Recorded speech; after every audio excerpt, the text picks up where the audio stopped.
Hola oyentes de Radio Sefarad, volvemos a encontrarnos aquí en el Anaquel para seguir poblando esta estantería de libros de filosofía judía guiados por Pablo Dreisig. ¿Qué tal, Pablo? ¿Qué tal, querido Jorge? Buenas tardes. Bueno, hoy vamos a hablar de un filósofo judío alemán, creo que bastante conocido, ¿no? Sí, exacto, un pensador judío alemán, conocido por los que les interesa la filosofía y la filosofía, quizás la filosofía judía, pero muy importante, yo diría. Que debería, sí, como tú dices, ser muy conocido, pero bueno, vamos a intentar hacerlo más conocido. Eh, mm, Se trata de Hans Jonas. Lo primero, si me permite Jorge, vamos a colocar el libro en el anaquel. Muy bien. Entonces el libro que vamos a colocar hoy es asequible, está en español, fue, se llama La religión gnóstica y como subtítulo, tiene un subtítulo largo, es El mensaje del Dios extraño y los comienzos del cristianismo. Eh, Se trata de un libro muy particular, muy importante. Lo editó en España Ciruela. Es un libro que fue publicado en Estados Unidos en el 58. Es un imprescindible para cualquiera, digamos, es un imprescindible para cualquiera que le interese la filosofía de las religiones o las llamadas religiones comparadas. Porque emprende una tarea reconstructiva, podríamos decir, pero no solo reconstructiva, sino crítica, ahora me quiero detener en estos dos aspectos, de una tradición, no diría oculta, pero que subtiende, que subyace a todo el pensamiento filosófico y religioso y lo hace de manera transversal.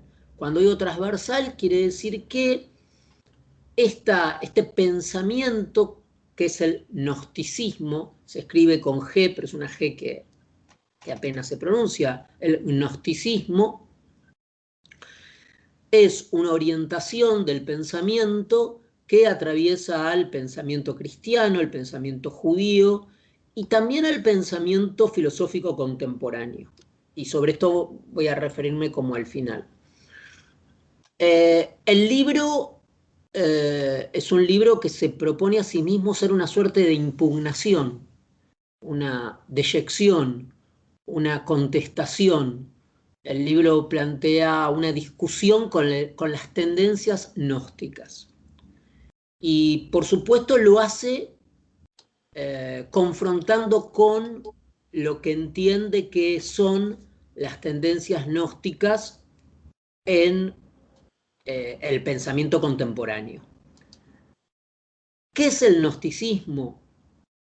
Gnosticismo, primero, y por eso hablaba de una tarea reconstructiva, es una orientación o una dirección del pensamiento que puede ser, que es datable, fechable, que tiene exponentes, que tiene doctrina. Nace sobre todo, si es que se puede decir que nace con, pero tiene quizás su momento más importante en los primeros años del cristianismo, con Marción de Sinope. Marción fue un teólogo cristiano, creo que del siglo I, entre el siglo I y el siglo II, de la era cristiana, de la era común, que básicamente recogía una herencia anterior a él, que tenía como núcleo significativo el hecho de un rechazo del mundo y este rechazo del mundo, este rechazo radical del mundo, eh, se suplementaba con una condena del cuerpo propio, de la existencia material del cuerpo, o sea, un rechazo del mundo, un rechazo del cuerpo y una especie de torsión sobre la idea del Dios creador. Es decir, si el mundo es objetable, si el cuerpo y la materia es repudiable, si todo esto es objeto de un gran rechazo, entonces ni el mundo ni el cuerpo pueden ser objetos eminentes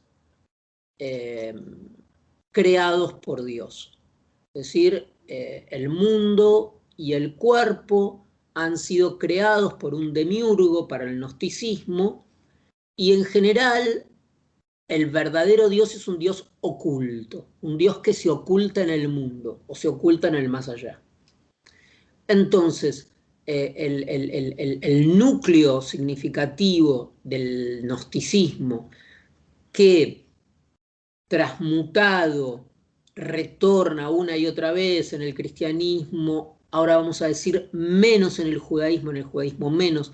El judaísmo tiene, vamos a decir ahora por qué, algunos anticuerpos respecto a esta doctrina metafísica, y sí retorna, por ejemplo, en el existencialismo sartreano, para Hans Jonas e incluso y sobre todo en Heidegger. Entonces tenemos una doctrina metafísica que queda más o menos sistematizada y condenada, porque hay que decir que la Iglesia Católica condena a Marción, pero esta tentación doctrinal de extender una condena sobre el mundo, una condena metafísica, y sobre el cuerpo. Va de bruces y entra en contradicción con el dictum de Bereshit, de Génesis, que es la aprobación del mundo. Es decir, en el Génesis, para el judaísmo, el mundo ha sido aprobado. Dios da aquiescencia al mundo, lo aprueba, dice que es bueno, todo. Por lo tanto, eso anula, abroga desde un principio cualquier intromisión gnóstica dentro del cuerpo doctrinal del judaísmo en sus primeras y básicas bases. Es decir, que el judaísmo siempre tuvo por esta idea de que no hay una condena del mundo, de que no hay dos fuerzas que se enfrentan, del bien y del mal, que no es similar al mazdeísmo o las religiones farsís iraníes o las doctrinas dualistas zoroastristas, donde hay dos principios, el bien y el mal, sino que para el judaísmo hay un monismo del bien. El mundo está aprobado, el mundo no es rechazado, la materia, la materia no es rechazada, el cuerpo, por tanto, no es rechazado. Sin embargo, en el cristianismo, el cristianismo ha sido más poroso, más permeable a estas doctrinas gnósticas, y esto se ve no solo en Marción, pero todo el tiempo el cristianismo ha tenido movimientos de condenas por medio del concilio de Letrán, de Nicea. O sea, el cristianismo incluso puede ser entendido como una lucha perpetua contra el retorno de esta doctrina gnóstica. Incluso el Harnack, el teólogo protestante, muchos siglos después, por supuesto, de Marción, de nuevo retorna. Ahora, lo interesante de Hans Jonas, que fue un intelectual brillante, de aquellos alumnos de Heidegger como Hannah Arendt, hay que decir que Hans Jonas fue muy amigo de Hannah Arendt, solo que se distanció de ella al final en Nueva York cuando Hannah Arendt publica Eichmann en Jerusalén. Incluso les doy un dato para nuestros amigos cinéfilos. En la película Hannah, sobre Hannah Arendt de von Trotta, que está muy bien esa película, hay un momento que un personaje se acerca a ella y le dice: Hannah, desde este momento no nos vamos a ver, no tengo interés en que nos sigamos viendo. Ese es Hans Jonas. En la película no dice que es Hans Jonas, pero para el que conoce alguna de las circunstancias es Hans Jonas, y aparece entonces, es ese personaje que aparece en la película cuando Hannah Arendt da su discurso en la New School of Social Research, que da un discurso que es una especie de brief, de resumen de su tesis sobre Eichmann y la banalidad del mal.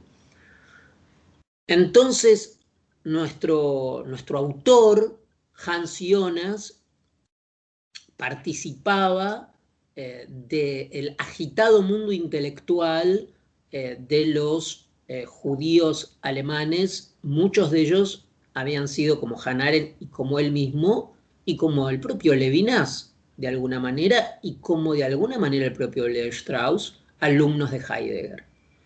Y la ruptura con Heidegger, por supuesto, fue traumática para toda esa generación. Y una marca, digamos, una cesura en su trayectoria filosófica. Ahora, lo más interesante, entonces el libro de Hans Jonas.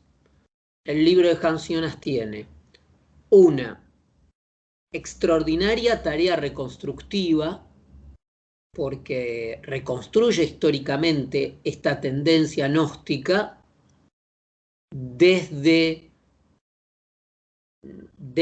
el judaísmo, que, como dije, en el judaísmo tiene muy poco peso el gnosticismo. Sí, por ejemplo, en el judaísmo Simón el Mago fue un gnóstico, pero muy poca influencia. Solo en la Cábala después quizás va a tener influencia el gnosticismo, algunas teorías teosóficas. Y lo interesante del libro de Jonas es que él lee en las doctrinas existencialistas. Recordemos que el libro se publica en el 58 y era la época en que estaba en boga el existencialismo.